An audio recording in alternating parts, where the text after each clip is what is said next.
Well, my friends, this is the part of the program you've been waiting for. The part with the Beatles. They've invaded. I have here one of the records recorded recently by the Beatles. It'll be coming up shortly. But before I play it, I'd like to read you a quote from the New York Times.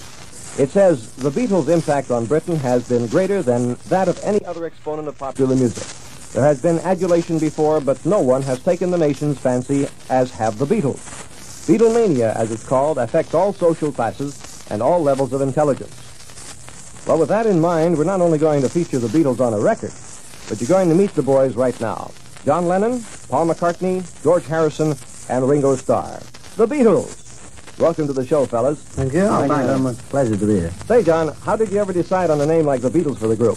Well, I had a vision when I was 12, and I saw a man on a flaming pie, and he said, "You're Beatles with an A," and we are. That's all that. Well, I asked for it, I guess. I started anyway. How about your first recording date? We made our first record at the beginning of 1963, and we had a hit with that. But I think the whole bit really started when we did a Palladium show, and then later we were asked to do the Royal Variety Command performance, you know. Uh-huh. And we met the Queen Mother, and she started clapping. And Princess Margaret, too. Yeah, and Princess Margaret. How many records did you sell last year? Do you know? Well, the last count was 6 million, I think. That's just Ringo's record. No, the others don't sell. Well, as a matter of fact, I understand this record of yours is not only a hit here and in England, but in other countries as well.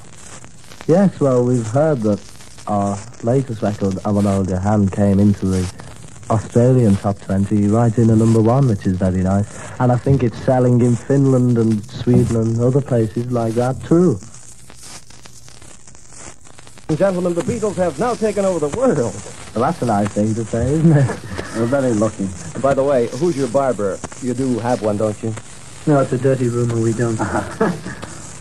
We cut it ourselves. Well, which one of you guys dreamed up this haircut anyway? I think it was my dad, really. He said, you know, "Paul, this is a bit square, the haircut I had, you know, short back and side." He said, "Why don't you get a Beatle cut, son?" Say, I understand things get a little violent sometimes because your fans are quite exuberant. Is that true? Well, they get exuberant, you know, but we enjoy it. We don't come to any harm, because the policemen are equally as exuberant. The police have a great time. I'll bet they do. Now, what are your plans here for the States? Well, we're over here to do 3 Ed Sullivan TV shows and meet the press. And a bit of a rest on Miami Beach. And I hear you're going to make a movie sometime soon. Yeah, well, when we get back to England from this current visit of America, we... To America. By America, yeah. Well, you see, we were making a film which we don't know the title of, but it's going to be a film just about us. We don't know the script, and we don't know what songs It'll are going be, to be in it. It should be released in the States at the end of this year sometime, we hope. With no title and no song. And no script. It sounds like a winner already, doesn't it? Stop that. Well, maybe we'd better get to the record right about here. Fellas, thanks very much for being on the show. Pleasure to be here. Thank you. Thank you very much.